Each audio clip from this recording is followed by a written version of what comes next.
Hello, welcome to another episode of Undercurrent. I'm Deanna Cooney, your host. In our first story this week, Harrison heads to the fracking protest at Parliament House and asks what it is about fracking that makes it such a major issue when regarding climate change.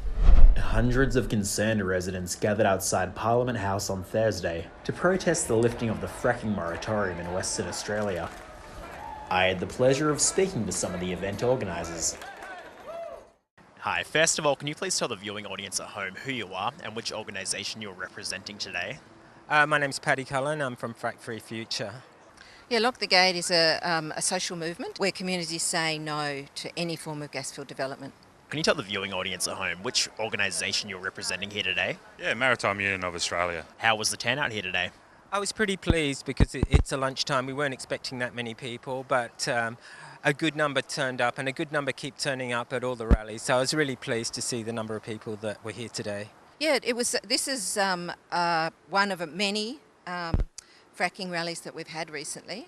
They're like a rolling series of events, and we didn't really publicise this one very heavily. So the turnout was pretty good. It was well over 100. Did McGowan's decision to greenlight fracking come as a shock to you and your organisation?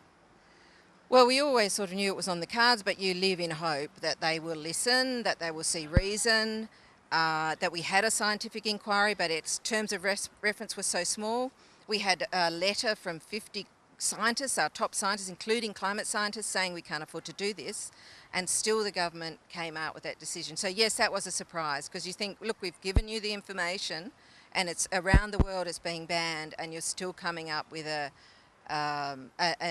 yes, but you haven't told us why. We had a meeting set up with a range of economists that were due to talk to the Premier about fracking, and they were saying there's very little revenue to be made here. It employs very few people. Well, at the end of the day, the issue of fracking is so controversial, it's dangerous, it's not well supported by the community, and all we're saying is it should go to a referendum so that the people can have their say. What are some of the dangers and health risks of fracking? So you've got obviously the greenhouse gases in relation to it. You've got the fracking itself has issues in relation to leaks, so that the process itself goes into the water table. You've got future impacts long-lasting for generations to come. The impact of some of the poisons that come out through the air that they breathe and the water that they drink.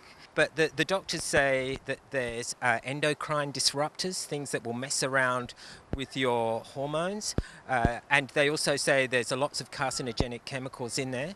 They've done studies and they found that there's higher rates of asthma and also higher rates of cardiovascular disease. This is where it's been studied. So the AMA say before you do any fracking, you should do a baseline study of health, do the fracking, and then measure the health of the community over a long period of time to see if there is a relationship. We just saw hundreds of people lining up outside Parliament House to express their concerns, but ultimately they were shut off by security. Do you think you sent a message here today? Of course, so all of these things are about community campaigns. You've got to start somewhere and then build it from there. And again, our call for a referendum is an ability for the community to have a say, and we'll build the momentum off the back of that, and hopefully the Premier will consider the community's right to veto this controversial practice. If you had free rein to ask the McGowan government any question, what would that be? My question to the McGowan government is, why have you misled the West Australian public regarding the veto on landowner and Aboriginal land? And last of all, do you have a final message for the viewing audience at home? Get behind it, get your own understanding of what's going on in relation to fracking. Hopefully we can push for this referendum and then make sure that you have your say. We have a new industry here. We have a way to stop this. If we don't stop it, we cannot meet our Paris Agreement, our targets under the Paris Agreement. So, we are at a crossroads. Humanity's at a crossroads. So fracking is not something we need to do. It's not something that we should do. This has been Harrison Jones for Undercurrent. Earlier this week, Patricia Carvelis, a journalist, was asked to leave question time because her outfit was deemed inappropriate.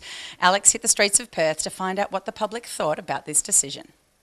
Earlier this week, ABC reporter Patricia Carvelis was asked to leave question time because she didn't meet the required dress codes. Today we asked the Perth public whether they feel this was inappropriate or whether the speaker was right to ask her to leave.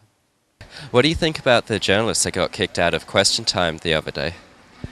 I think for clothing that it was as sensible and modest as what she was wearing, it was quite ridiculous. It wasn't a strappy piece of clothing. It had a cap shoulder, which I thought was quite respectable. So I thought it was a bit over the top.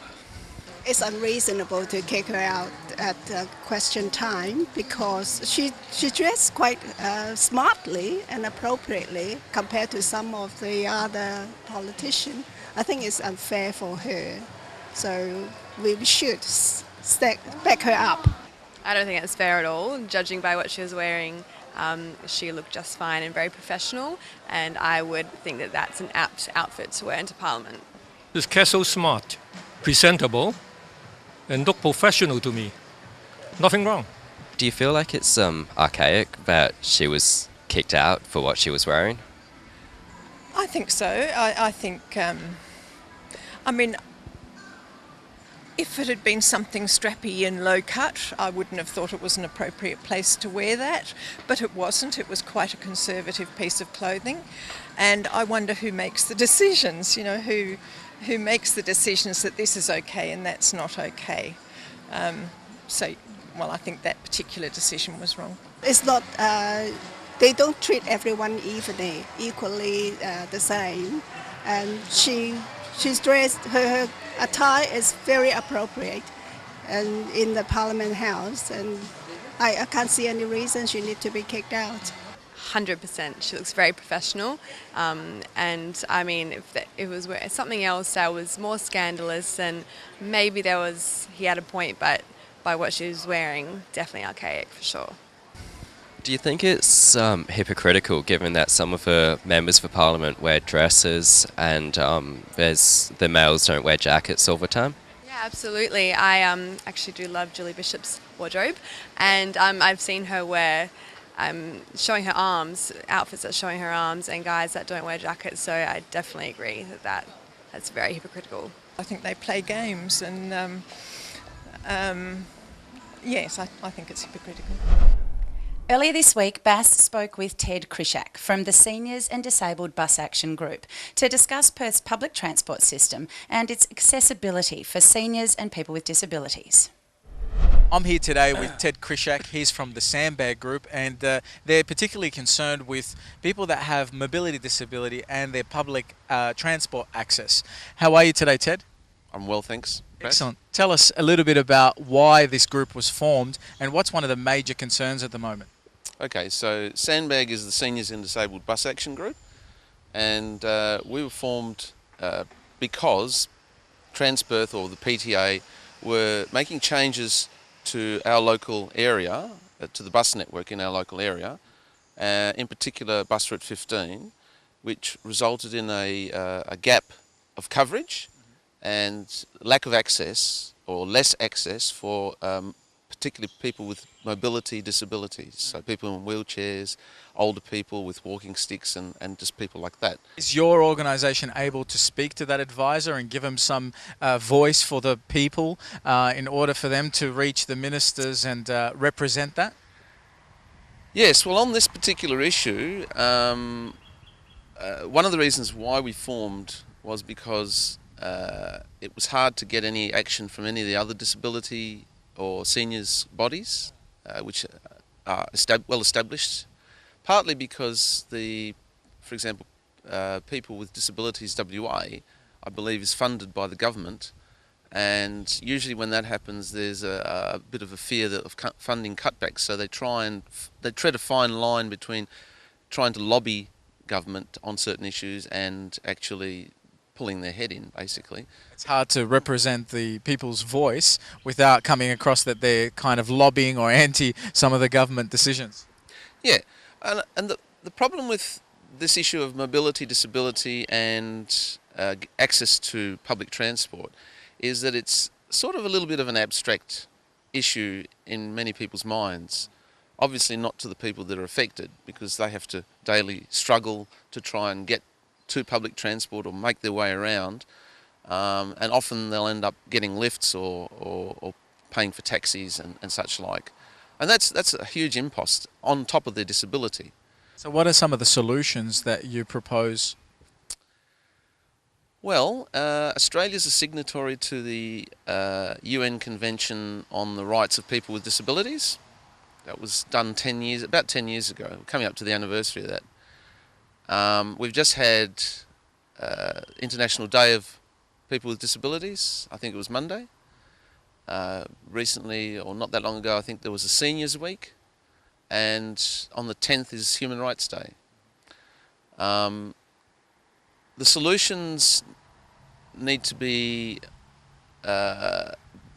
driven by the government based on their obligations under the UN Convention. And under the UN Convention and subsequent documents that have been put forward by the Australian government, there's this whole of journey approach that they talk about. And this is an international approach that's been taken by public transport bodies throughout the world. And the whole of journey approach looks at a disabled person's journey from the front door of their house or wherever they are, right up to the bus stop and then further on. So it covers the whole journey, because you just can't say, all right, well, you get to the bus stop and then we'll look after you from there. It's got to be right from the beginning. We will look after you from the whole way. And that's what the convention talks about. And that makes complete sense. Ted, thanks so much for your time and for being a voice for people with mobility disability. Well done. Thank you, Bess. If you or someone close to you has a concern with regards to mobility disability and public transportation, you have a contact here. Where's the best place to go, Ted? Well, we've got, all the social media platforms, Facebook, Twitter, all of that. We've got an email address, which is 15sandbag@gmail.com. That's probably one of the good starting points. Ted, thanks again for your time. Yep, thank you, Bess. I'm Bas Tadros for Undercurrent. Don't go too far away. We'll be back after this break with more Perth stories.